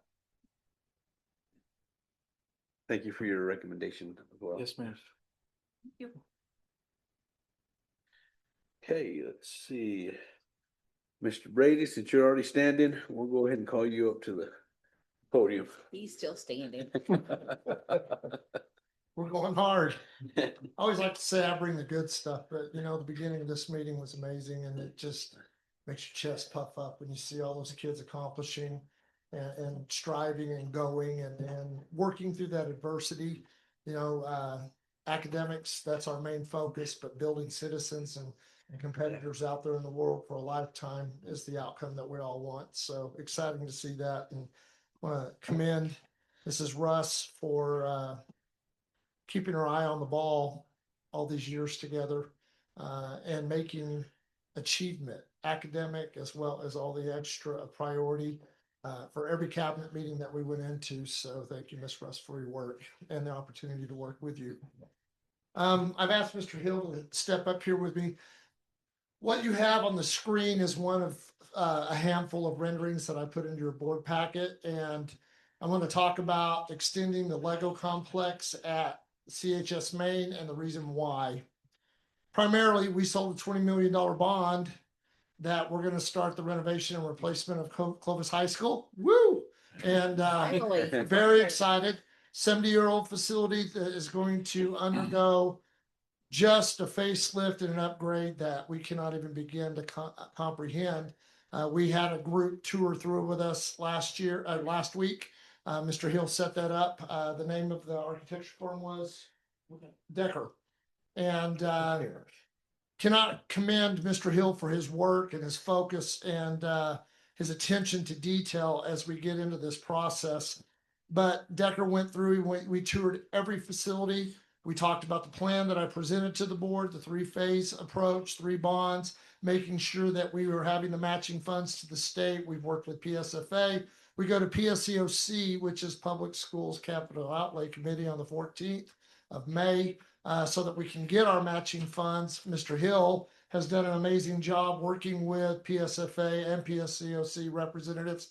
We look very favorable going into the meeting. I'm very excited about the opportunity to go in there and spend 7 minutes, right, Mr. Hill, 7 minutes? 8 minutes. 8 minutes to pitch for our $40 million match. That's what we're looking for. Wow. And so we're really excited about that. I'm jazzed. I'm pumped. But in doing that preemptively, once we get into construction, we have some very large programs. You heard some of that tonight. 285 band kids that need a place to rehearse every day. When we get into construction of Norval Howe Band Hall, God bless him, when we get into construction of that wing, of that phase, lecture hall, band annex, 275 kids will be displaced for over a year. That's not to mention, we need to mention also our state champion choir program, who swept last week in Albuquerque. The largest choir has about 125 kids in it in the class period. So if we don't do something preemptively to be prepared to house these kids on CHS Main, we'll be forced to go off-site 500 kids a day in a bus. And it makes my head pop off my shoulders thinking about that. Logistically, I just don't think it can happen. So Mr. Hill and I have been working on a plan to extend the Lego complex for athletics and other programs for a few years now. But with the bond coming and the need to be able to manage large student populations, now is the time to do that. And we have the resources to make that happen, okay? So we are proposing, and we're not proposing, we have scheduled the beginning of an extension of the Lego complex. And in doing that, we will meet the need of what we will need to hub to circulate large student groups through. We didn't even talk about testing and what we're going to have to do for kids that are testing. Having been at the high school, thinking about standardized testing and the ASVAB and everything else that we do throughout the year, they're going to need a place to be able to set up tables and put kids down every year while we're under construction. And this is a long-term project. So this will also help with that. But in dealing with this long-term, NMA also has a couple of policies that we have to adhere to. Heat index is one. You have to stop when you hit temperatures and you're required to do certain things to keep kids safe. All field sports have this heat index policy that we have to operate on the outside, as well as air quality. I don't know if any of you have been outside recently when the wind's blowing 70 miles an hour. That's not a good environment for kids, and you're not supposed to practice. And so in doing this and adding on to this Lego complex and completing something that really was started in Randy Adrian's time 30 years ago, we're going to complete something that we've endeavored to undertake and get done 30 years ago. So in creating and offering this facility, we'll be able to deal with that. Now, the programs it'll support, ROTC, it'll take care of band, color guard, those flag people that are out there throwing the flag. There's 30 of those people, and they need to be in an environment where the wind doesn't blow it. You wouldn't believe the concussions that come out of color guard, but it happens. Yeah. Soccer, baseball, softball, football, all of these programs will benefit from the facility that we have. Again, this is just a rendering that we have, and we are currently on track to begin immediately on this project that will support the remodel and the renovation of Clovis High School, as well as multiple programs going into the future. We're very excited about that. And I stand for any questions in regards to that indoor complex and what its purpose is and what it will serve. That's a brilliant plan. What time frame do you think it'll take? 9 months. 9 months? We have the permits and we're ready to go. We've been holding on to this, waiting on lots of details to get into place, and now is the time to get that going, so that when we get our match funds and we start construction, we have a place to house kids and programs. Okay. Mr. Also- Brady? yes. Sorry, real quick, while you're on that, talking about the time frame of that and getting the match funds and stuff. The money for this is coming out of those match funds No. separately. We have a special allocation that the state gave us 2 years ago. We've been able to do a lot of safety, use those funds for safety upgrades, fencing, cameras, bullet resistant film. And we've held on to that with the intention of using those funds for this facility, as well as we'll use some mill levy that we have in This is separate from the high school. separate from the high school, preemptively to manage what we needed to do as far as we get into construction. So 100% of our bond dollars will go into making that campus new. I've asked him just to wait until we got through to see where we stood with Capital Improvement Act, get our unit value, get an idea. It has not been easy to hold him. Bay, right. Okay, yes. I know him a long time. Because it is a great, How do you great eat an elephant? solution. How do you eat an elephant, Ms. I Osborne? One bite at a time. Best Mr. advice Brady. I ever had, ever received. Don't wonder who gave that to me. I wonder. Okay, now I also want to update you on CHSFA. Mr. Hill, I'm going to need you for a minute on this, okay? We received stamped and sealed permits, and we're ready to go. So would you update the board, please, on what will happen next, since we have that in hand? CHSFA renovation. Old CHSFA. Oh, President Cordova, members of the board, and Superintendent Russ, we did receive our stamped plans. Engineering took a little bit of time for mechanical. We did receive those this week, and so we are ready for demolition purposes as soon as we can get under contract. One of our vendors, Grego and Sons, is our chosen contractor to work through that. In renovations, as we all know, trying to fit people for a specific purpose in an old building that was not designed for that purpose has been a little bit difficult. But the renovations, demo should be within a month. We should get started on that. okay, thank you. And then the timeline, we anticipate that to be under construction for a little over a year once we get the demo complete, correct? And so that will lay into our facility plan. We will transition people that have been housed at Cameo to the newly renovated suite that we have at the old Gaddis/freshman campus, which is now the Student Support and Learning Center, iAcademy and ICANN. And then we will move forward with the demo of Cameo Elementary. So I want to make sure that you understand the process and what the plan is there, which is all part of our facility master plan. And the last thing I want to talk about is that we are working with architects on Raintree. We have renderings, and we're working through all of the engineering and the different items that have to take place for us to start the renovation at Raintrees. But we've been using this facility, and I need to let you know, we have 56 airmen out there that are sergeants transitioning to Cannon. We're feeding them out there right now. Thank you to a local business for sponsoring that meal. And they're getting a firsthand view of the renderings that are there. And so we've had multiple banquets out there. And I'm going to give you what I envision and the excitement I have for this. Once we get food service in there and we have the training facility and we have the kitchens in place. Last night I attended the powerlifting banquet, and that was no cost for them to rent that facility, which is usually a few $1,000s for them to rent that for an event. And if we go off site out of the district. And so we were able to hold that banquet there. The food alone for powerlifting was $2,000. When we get this banquet/training facility and the kitchens next to it, our kids at Clovis High School who are in the culinary track will be able to prepare meals for a lower cost, use that as a field experience, and we'll be able to provide that opportunity to our kids. 20 years from now, we can safely say that that's 100,000 plus in savings to our booster groups and our programs for those end of year banquets that we have gone off-site, and we've expended those funds in other places. So the investments there, the opportunities there for cost savings, as well as what it's going to do for those kids that are in that field experience. And as a reminder, summer food service is coming up, or summer lunch, I should say, 3,000 meals a day, 1.2 million meals over the summer, all of that coming from Raintree once we get that up and going. And I'm very proud of David Westbrook and her team. I stand for any questions. Any questions from the board? will the summer meal program, maybe Ms. Westbrook, will that happen this summer? Out of Yes. there? This summer, we'll be out of there. And we're working that out of multiple sites, but multiple sites and really excited. Her team's got it going on. Thank you. And you're gonna rename that place? Raintree, Yes, sir. I defer that to Mrs. Russ. We've got ideas. Good. I love Coming it. to you. Yeah. I love it. Thank you. Thank you, sir. Thank you, Mr. Brady. All right. The gentleman spoke earlier, so we don't have any cards, right, Ms. Gina?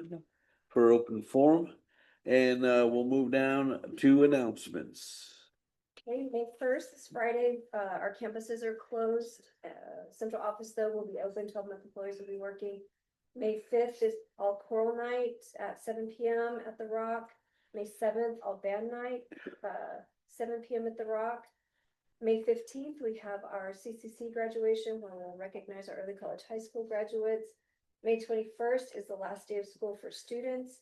The 22nd will be the last day for campus staff with graduation later that evening, 5:15 p.m. at Curry County Events Center.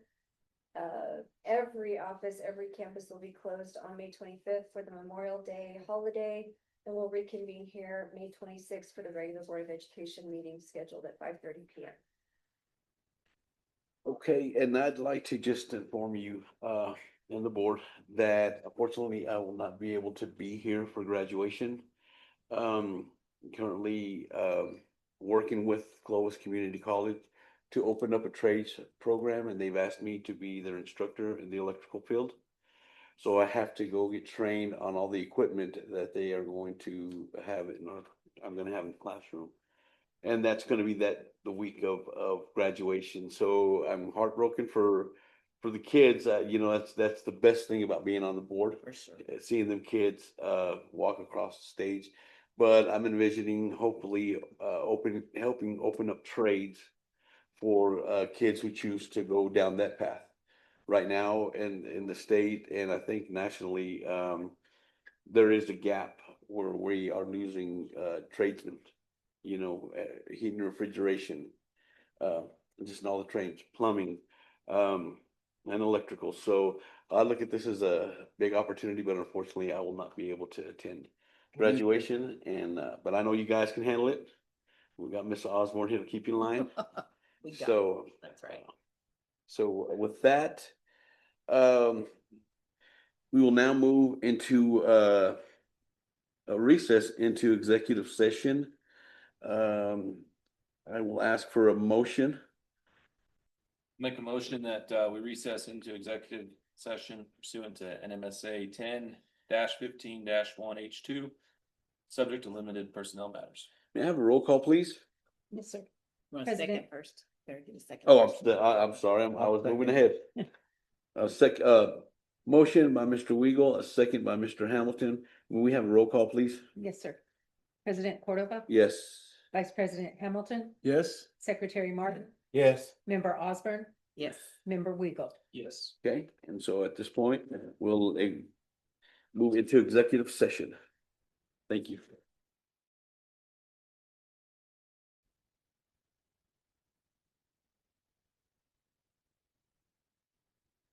I move to reconvene from executive session where no action was taken. I have a motion by Ms. Osborne, second. Second. Second by Mr. Weigel. Will we have a roll call, please? Yes, sir.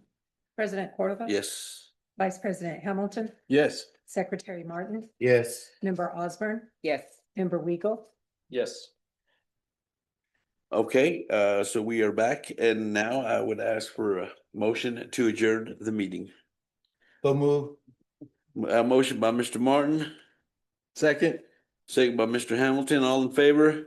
Aye. Opposed? Good night.